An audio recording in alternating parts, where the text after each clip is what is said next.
дар як ҷо гуфтед, ки шабҳо дуо мекардам, намоз мехондам, ки ба Мадина дохил шавам.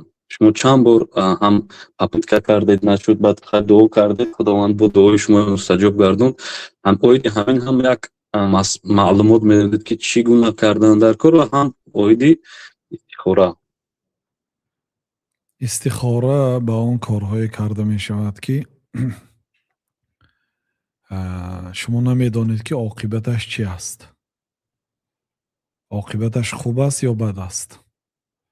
барои ҳамин истихора мехонед, ки Аллоҳ, ду ракат намоза мехонед, баъди ду ракат намоз мегӯед, ки Аллоҳ, агар ҳамин кор хайр бошад, маро муваффақ кун. агар хайр набошад, маро аз ин кор дур куну, ба дигар роҳ муваффақ кун. намози истихорае шояд дар дигар ҷо шарҳош васеъ додагӣ ҳастем. шояд агар ягон навори алоҳидаш бошад, бародарон мегузоранд. аммо дуо ба ҳар забоне ки метавонед дуо кардан мегиред. чизе ки аз Аллоҳ таоло хоҳишманд ҳастед, талабу дархост доред, пурсидан мегиред. ба забони тоҷикӣ аст, русӣ аст, кадом забон бароитон осон бошад. шарту одобҳои дуоӣ риоя мекунед, яъне дар ибтидоаш ба Аллоҳ таоло ҳамду сано мегӯед, ба пайғамбар саллаллоҳу алайҳи васалам салавот мепурсед. хосатан дар сеяки охири шаб даст бардошта дуо мекунед. ва нисбати бародар Ҳайдарбой ёдоварӣ кардед. ин бародар дар зиндон барои мо бисёр некӣ кардагӣ аст. хосатан 1.5 соли охир пурра дар як ҷо зиндагӣ мекардем. Аллоҳ таоло раҳмат кунад. Пайғамбар саллаллоҳу алайҳи васалам гуфтанд, ки узкуру маҳасина мавтакум, некиҳои мурдаҳоятонро зикр кунед.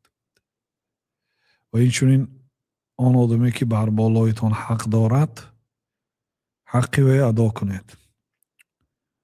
воқеан Аллоҳ таоло раҳмат кунад. ҷо номашро ки гирифтед, ба хотира мо овардед. Аллоҳ таоло ишони Ҳайдарбой раҳмат кунад. бисёр бародари соҳиби ақидаи дуруст ва ҷонибдори ҳақ буд. боре аз номаш умра кардам чанд сол пеш. фақат як ҳамин ҳамхизматомоя, яъне ҳамсафаромоя дар ҳамон сафари чӣ гуфта будам, ки аз номи фалони ҳаҷ умра кардам гуфта. баъд зикр кардам ба як нафар. инам ҳамин хел дар ҳеҷ кас ба нагуфтагӣ ҳаст.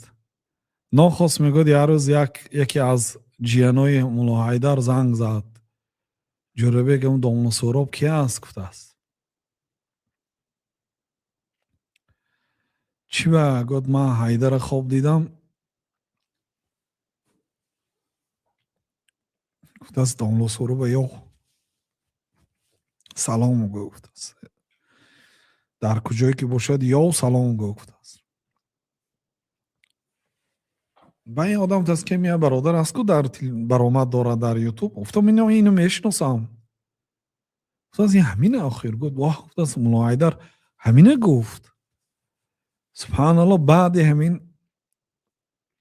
баъди ҳамин аз номаш умра кардан, баъди ҳамин хоб дидааст ки ҳамин хел салом расонааст. яъне дар амалҳои солеҳе ки шариат дастур додагӣ аст аз номи мурдаҳо карданаш, воқеан савоб мерасад ва онҳо огоҳ карда мешаванд. гоҳҳо барои фаҳмо шуданаш ба баъзе бародарон мегуфтам ки ҳамин дачка ҳаст ку, мегӯям дар зиндон дачка мекунанд. дачка ҳамун ному фамилиятонро мехонанд дар зиндон. мегӯ ба ту дачка омадага. дачкае мебинед ки аз ному фамилӣ ки омадагӣ аст. яъне ҳамин хӯрокворию харидҳое ки карда фиристодагиш номаш навистагӣ аст унҷо. яъне аз ки омад ҳаст.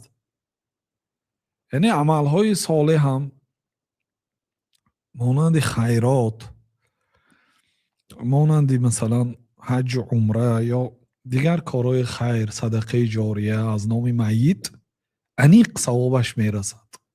یعنی وای در اونجا با خبر کرده میشد. و فی دعاء الاموات و فی دعاء الاحیاء منفعت للاموات. و در دعای زنده ها برای مرده ها فایده است. وقتی که مثلا یا برادری که از شما پیشتر از دنیا گذشت دعا کردید یا از نامش صدقه کردید یا خیر کردید، حتما وای آگاهانیده میشد. خیلی که اون زندانی به دچکه میکنید وای آگاهانیده میشد، همین گونه آگاهانیده میشد. سبک کرده میشد یا برایش مکافات داده میشد. اون میداند. برای همین الله تعالی هم تعریف کرد والذین یقولون ربنا اغفر لنا ولاخواننا الذین سبقونا بالایمان ولا تجعل في قلوبنا غلا للذین آمنوا ربنا انك رؤوف رحیم.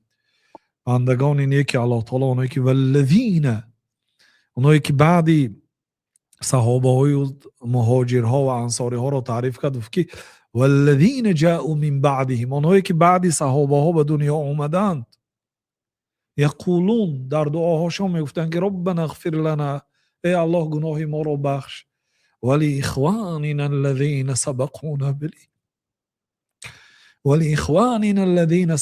بالایمان، اون برادرایی که از ما پیشتر به ایمان از دنیا گذشتن اونها رو رحم کن. یعنی ما وظیفه دار هستیم که در حق اون برادرایی که از ما پیشتر به ایمان از این دنیا گذشتن دعا کنیم. ربنا اغفر لنا ولاخواننا الذين سبقونا بالایمان ولا تجعل في قلوبنا غلا للذين آمنوا ربنا انك رؤوف رحیم. الله تمام برادرایی که از دنیا به ایمان به نزد تو رفتن آنها را رحمت و مغفرت کن، قبرهای آنها را پر نور و منور کن، قبرشان را به باغی از باغهای جنت مبدل گردان و آنها را از رحمت خود نصیب دار گردان. اللهم صل و سلم علی نبینا محمد و علی آله و صحبه اجمعین.